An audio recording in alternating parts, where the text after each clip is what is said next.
Sure, Jennifer Lopez's fireplace is lighted.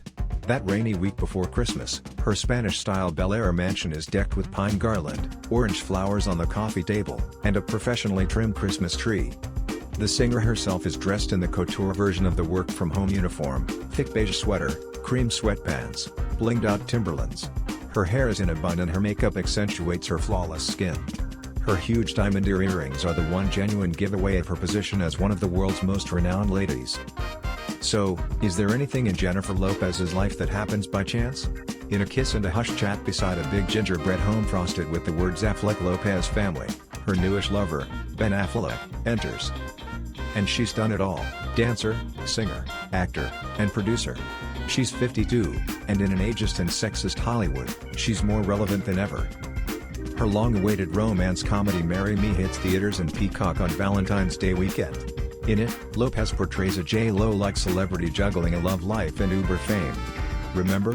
Shotgun Wedding is expected out this summer, and she plans to continue filming The Mother in the Canary Islands after Christmas. The streaming service will also release a documentary on Lopez's 50th birthday, her 2019 international concert tour, and her halftime show at the 2020 Super Bowl. Everything I strived for in film, music, and fashion simply began happening, she remarked. Marry Me, which Lopez started working on years ago with Elaine Goldsmith-Thomas, her former agent-turned-producing partner, is a metaphor for what she calls a very unique life. It's also a risk, a wager that she can resurrect a genre that's been abandoned by both studios and rom-com stars.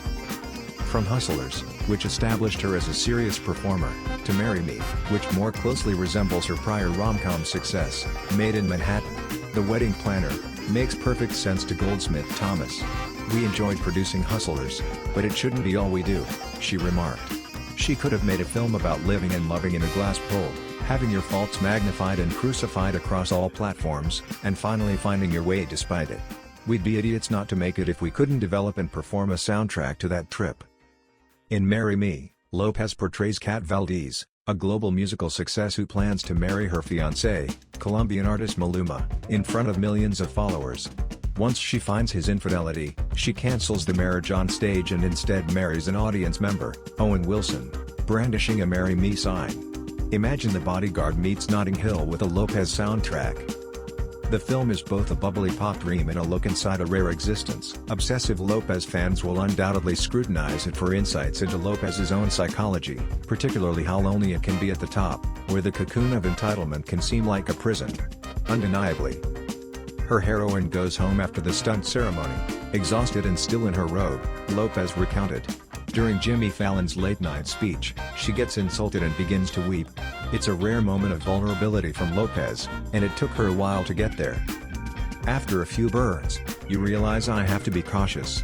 If you put too much out there, someone may tread on your heart, she warned, adding an obscenity. Couture respected Lopez's perfectionist tendencies. Even her acting has choreography, she remarked. To make the scenario work, Couture had Lopez perform it many times to crack the veneer. The effect is as genuine as Lopez wills it to be. With a smile on her face, Lopez added, "This was truly a safe place to let those things out. They mock me, it stings. My first reaction was to deny it." Lopez has spent decades balancing what the public wants and what she is ready to deliver. She still enjoys meeting fans after performances. Couture was astounded by her generosity of time. "She's so omnipresent she doesn't often receive credit," the director added. "I suppose it's in this film." When Kat Valdez says she's never won an award, Couture remarked, "I believe it was true to life.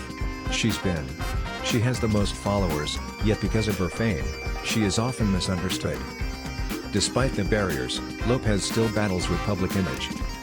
In her words, "You simply want to sing, dance and act. You have to learn how to balance your public, creative, and private lives. All you want is a normal life, like anybody else," she fussed. "It's all scrutinized." Affleck interrupted Lopez's story. "Hello, baby," she said. Last year, the two renewed a 19-year-old romance that fueled tabloid culture with their glossy and prominent meetups. In the controversial 2002 Jenny from the Block video, Affleck kisses Lopez's bikini bottom on a boat. He stopped the conversation to drag her into another room, his rucksack on his back. Their return was just to kiss and hug and say "I love you" into each other's ears. Okay, "My darling, I'll see you later," he responded quickly. It was an odd time. A plan? Spontaneous? My pleas to talk to Affleck were rebuffed, but here he was, the supportive boyfriend in front of the press. I questioned Lopez about their chats before rekindling a relationship that almost ruined two films in their careers. Geely and its sequel, Jersey Girl, also bombed on release, citing relationship issues. Had they planned for the media frenzy that would surround such a union? "I think we learned our lesson the first time," she sighed.